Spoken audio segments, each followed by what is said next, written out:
Hi, good morning. Happy Friday. This is our final spotlight on stress for this week, which marked International Stress Awareness Day on Wednesday. Let's talk about worrying because I know I'm a mom too, and I know that we worry about our kids. And worry, I don't know if you've heard this metaphor, it's a great one, is like sitting in a rocking chair rocking. We are doing a lot of work, spending a lot of energy, and going nowhere. Here's the thing about worry, it makes us feel like we're doing something, but we're actually just spinning our wheels and wasting our energy. And I know in these times when life is busy and we are feeling worn out, burnt out, overwhelmed, we don't have energy to spare on worry. So I want you to know a couple of things. I'm right here with you in the feelings of being worried as a mom. But I've developed some really powerful practices in my life that help me figure out when I'm really worrying and move that energy into a more positive and productive space. So I'm going to teach you one of those strategies today. This is how to shift out of worry and into action. So off the top of your head, what is your biggest worry for your teen? What is it? And I know you have a long list, but just start with one for this exercise. If you're with me live, go ahead and post in the comments. If you're watching later, post in the comments. What's one of the worries you have? Lots of worries I hear from moms with teens is, I'm worried they're going to make mistakes. I'm worried they're going to make big mistakes that will affect their health or their future long term. I'm worried that they're not going to make friends and they're not going to feel like they belong anywhere. So go ahead and just check in for a minute. What's the worry? Okay, so once you've got that, here's the thing. We can worry about that and we think about it and go over it and we wonder. And when they're not with us, we wonder, how are they doing? Are they doing okay? And all of that worry actually gets in our our energy field, if you will. It gets stuck in our minds. And when we're with our kids, when our mind has been churning about that, when we're with them or when they're away from us and we're worrying about them, that actually clouds up our energy field. And so that when we're with them, they can feel that. And I know that sounds magical, but they can feel the tension inside of us that is the worry we have for them. And then when we're with them, it's uncomfortable because they can feel all of that energy inside of us, all of that tension. You know what this is like. At the end of the day, when your child or partner comes home, you can feel if they have a lot of tension inside of them or if they're free and easy and relaxed.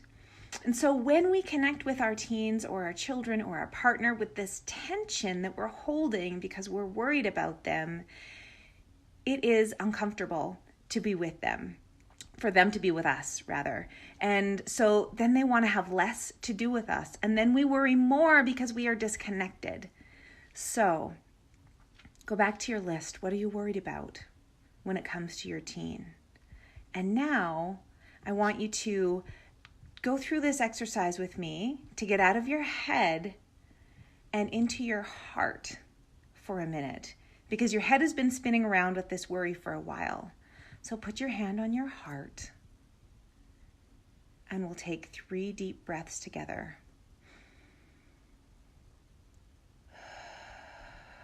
And breathe out some of that worry.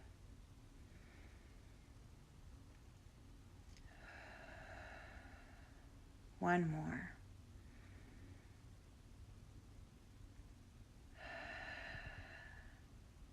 And now I want you to picture the worry in your heart and think about what color it might be, what shape it is, what size it is. Maybe it's just like a light layer of dust on your heart. Maybe it's like floating space junk that's junking it up. Maybe it's a dark cloud around your heart. I want you to just imagine what it might look like. Use the power of your imagination here. Okay, so when you've got an image of what your worry looks like in your heart, now we're going to take 3 deep breaths again. And with every breath out, we're going to imagine your heart being cleared. So this breath is going to blow away the dust, blow away the debris, and really clear out your heart space. Okay, so do this together with me. Deep breath in and breathe out. That first wave of clearing has happened in your heart. Another deep breath in.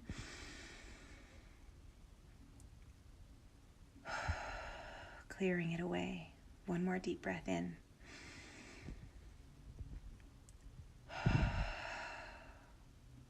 Now that we've cleared out some of that worry, I want you to think about 3 things that you can do to help your teen to be able to handle well, cope well. Whatever the worry is, what are 3 solutions that you can help your teen with? And make sure number 1 is clearing out your heart so that when you're with them, you can express your love to them and be a loving energy, a loving foundation, a loving light for them. So make that number 1. The number 1 thing you can do for your teen is to work through your worry on your own so that when they're with you, they feel your love. Because if in these days when there is so much anxiety in parents and in teenagers are reporting higher and higher rates of anxiety and depression every year. Part of that is because anxiety is catchy. If I'm feeling worried about you, you're going to start thinking, oh, am I capable? Can I handle it? My mom is really worried. Maybe I should be worried too. Maybe I can't handle it. Ah! And so that feeds off of itself. So the number 1 thing you can do if you're worried about your teen is to go into that heart space and clear out some of the worried emotion because it has been built up for a while, because no one has taught you how to clear out the worry from your heart. And when you can clear it out and connect in with the power of your heart, when it is clear and nourished, that's actually when you can access more solutions for what you can do. So put yourself into action. What can you do? So if you are worried that your teen isn't able to make really great, healthy social relationships, what can you do to support that? Can you help them get interested in a club or activity where they'll be around other adult mentors who can support them?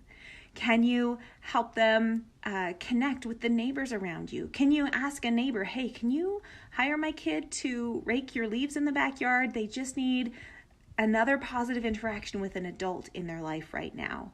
So put yourself into action mode, because instead of just sitting in that rocking chair, worrying, you will actually find some solutions that you can do to put some situations in your teenager's life that will be positive for them and be one step in the right direction for solving the worry that you have. So write down 2 other things that come to mind that address your worry. I'd love it if you would post them so that we can see how you are problem solving this worry. And the last thing, if there is still lots of lingering worry, give it up to a higher power. Even if you feel like, I don't know what that is and I don't know if I can trust that. Even just writing it down or saying a prayer or just releasing it in your mind to something bigger and greater than you, even if that seems mysterious to you, that can clear it out of your heart and release it so that you know that you have done your part. You can be a loving guide to your child. You can put lots of things in place in their life that will support them, and then you can let it go. So that when you're with your teen, you can show your love because your heart is clear and strong for them. And that actually gives them confidence in their life if they know that you believe they are capable and you are working with them to help them to become more capable. That is an incredibly lasting gift that you can give not only your children, but your partner, your team, if you work with others, believing in them, even if you know it's a small kernel of belief, plants a seed in them that can flourish way beyond what you could micromanage and create in their life. Allow that to be an incredible drop that has a ripple effect, is just having a kernel of belief in them. Okay, so I would love to see your posts on this. What are you worried about? What are 3 action steps you can do to do something about it? Number 1 being go into your heart space and clear out some of that worried energy for yourself. And if you feel like I still have more questions than answers here, or I want more of this practice of clearing out my heart, or I need some help actually thinking of other action steps I can take because this is a really big one, then please click the link that I'm going to post and join me this weekend for Thrive. It is an online retreat. I'm taking a powerful group of moms through the process of doing this exact thing that we just practiced in Mini right now. Really going into your heart space, clearing it out, and I'll give you loads of strategies to help you to reconnect with your teen and be the leader that they really need right now. Your teen wants to connect with you. They want your guidance and leadership, but there's so much worry, guilt, anger that builds up in our relationship over time that we need to clear out in order to step in and be that leader that our teen needs. So join me this weekend for Thrive. We start bright and early tomorrow morning. We have 4 calls together where you really will step into understanding how to communicate with your teen so that they really hear you. 7 emotional needs that every teen has, and how to start meeting those needs and helping your teen learn to do it so that they can be successful academically, socially, and in the rest of their life. Because here's what I've seen over and over again. So many of my highest achieving students in high school got into careers and thought, I've got everything that was on my list. I have this great career, I'm well educated, and I'm miserable. It's because no one had taught them that they have a collection of emotional needs and it's up to them to meet those needs. We can't look to our partners to fill us up. We can't look to our careers to fill us up. We can't look to our children to fill us up. All of those can play a part, but we are the ones that get to find ways throughout our lives at different stages to make sure that we are nourished and thriving so we can share our light with others. That's what Thrive is all about. Because when moms thrive, teenagers can thrive. And that is the hope for generations to come, is having leaders who are thriving in their lives, who know how to meet their own needs so that they have so much to give our world. That's what lights me up. So I would love for you to join me for Thrive so that you can make this transformation in your own life. Okay, much love to you. Have a wonderful weekend. I will talk to you soon. Bye-bye.